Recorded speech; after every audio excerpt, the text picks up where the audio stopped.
আচ্ছা দেবজিৎ, তুমি কোন ক্লাসে পড়ো? আমি ক্লাস 11 এ পড়ি। 11-এ পড়ো। তো তুমি যে এখানে ক্লাস করছো, তোমার কয়দিন হয়েছে? 1 মাস।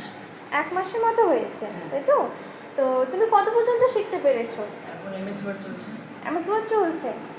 আমি যদি তোমার যা যা হয়েছে তার মধ্যে যদি কিছু ধরি, সেটা কি তুমি করে দেখাতে পারবে? হ্যাঁ, পারবো। আচ্ছা, তাহলে আমাকে তুমি, যেহেতু তোমার এমএস ওয়ার্ড চলছে, তো আমি এমএস ওয়ার্ডের মধ্যেই কিছু ধরছি, ঠিক আছে? আমাকে তুমি শর্ট করে দেখাও, করে দেখাতে পারবে? হ্যাঁ। আচ্ছা। শর্ট করার জন্য প্রথমে আমাদের নাম লিখতে লাগবে, যেমন কি আমি আমার নামে লিখলাম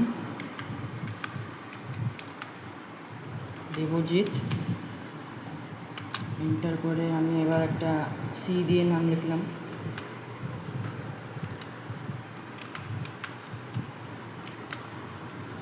আমি আবার ডি দিয়ে আরেকটা নাম লিখলাম।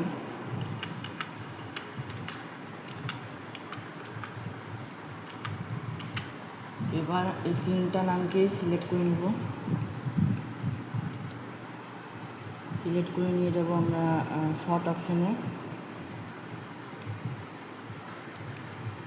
এবার ওকে করব।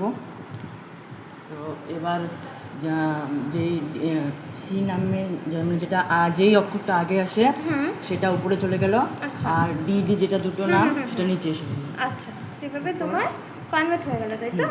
ঠিক আছে। ওকে দেবজিৎ, ভেরি গুড। তাহলে তুমি বুঝতে পেরেছো, তাই তো? ঠিক আছে। যদি নেক্সট টাইম অন্য কিছু করতে দেওয়া হয়, করতে পারবে? হ্যাঁ, পারবো।